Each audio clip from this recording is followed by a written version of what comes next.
Bonjour à tous et bienvenue dans SIC, la journée internationale de la fraternité humaine, le rejet de la PMA sans père par le Sénat et le mal-logement en France, c'est tout de suite dans SIC. Gracias a todos por apostar por la fraternidad, porque hoy la fraternidad es la nueva frontera de la humanidad. O somos hermanos o nos destruimos mutuamente. Hoy no hay tiempo para la indiferencia. No nos podemos lavar las manos con la distancia, con la prescindencia, con el menosprecio. O somos hermanos, permítanme, o se viene todo abajo. C'est avec des mots forts que le pape s'est exprimé sur la fraternité lors d'un événement exceptionnel en visioconférence ce jeudi. La première journée internationale de la fraternité humaine.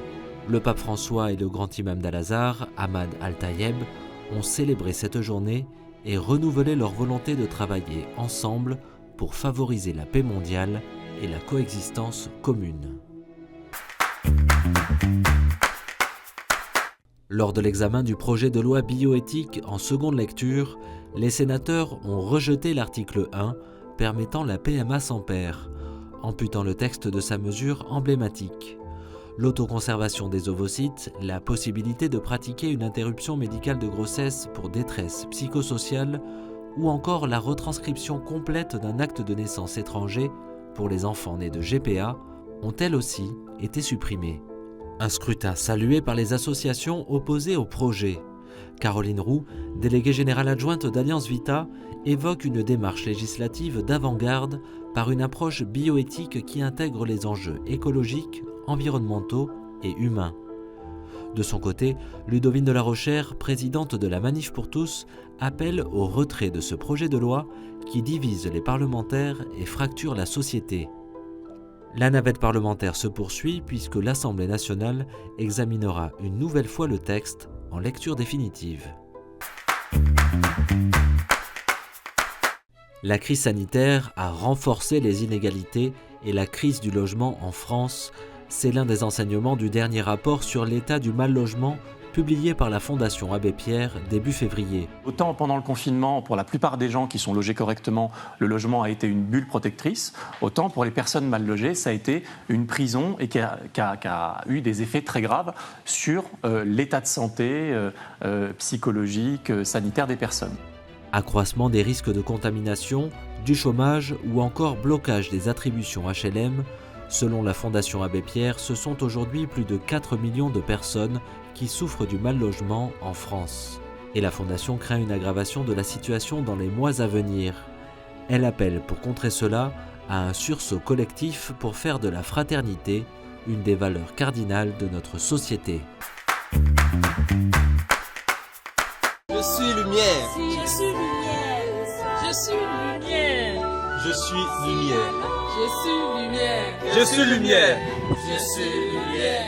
25 ans pour la Journée mondiale de la vie consacrée. Instituée par Saint Jean-Paul II en 1997, cette journée est célébrée le jour de la présentation de Jésus au Temple.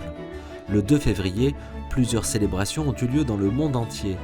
Pour le père Vincent Brenard, responsable de la pastorale des jeunes et de la pastorale des vocations, la vie consacrée est un cadeau. C'est un cadeau non seulement pour celui qui la reçoit, par exemple pour moi qui suis prêtre, mais aussi pour toute l'Église et pour tout le monde. Pourquoi c'est un cadeau ? Parce que c'est un don de Dieu qui nous rappelle qu'il nous donne son amour. La personne consacrée, elle donne quelque chose de sa vie, de ses pensées, de son existence au Seigneur, pour que lui, il le donne à tous.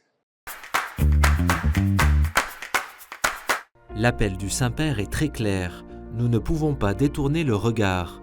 Voici la réaction de Frédéric Fornos, directeur national du Réseau mondial de prière du Pape, à la nouvelle vidéo de ce mois de février.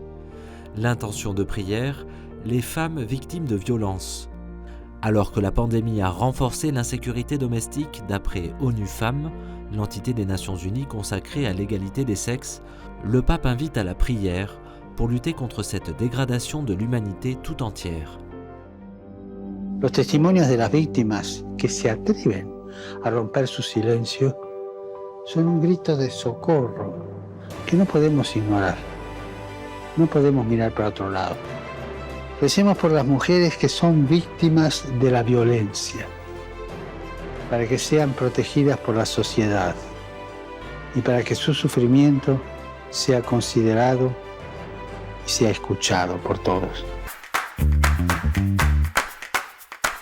Renvoyé de l'état clérical, c'est le verdict rendu à l'encontre de Jean-François VI, ancien prêtre de la Mission de France, et rendu public par l'archevêque de Sens-Auxerre, Monseigneur Hervé Giraud, prélat de la Mission de France. Jean-François VI, âgé de 92 ans, a ainsi été reconnu coupable par un juge ecclésiastique de graves faits d'abus sexuels envers des personnes sur lesquelles il exerçait une autorité spirituelle et morale. Dans son message, Monseigneur Giraud appelle à porter dans la prière toutes les victimes et personnes qui ont signalé leur détresse, ainsi que Jean-François VI.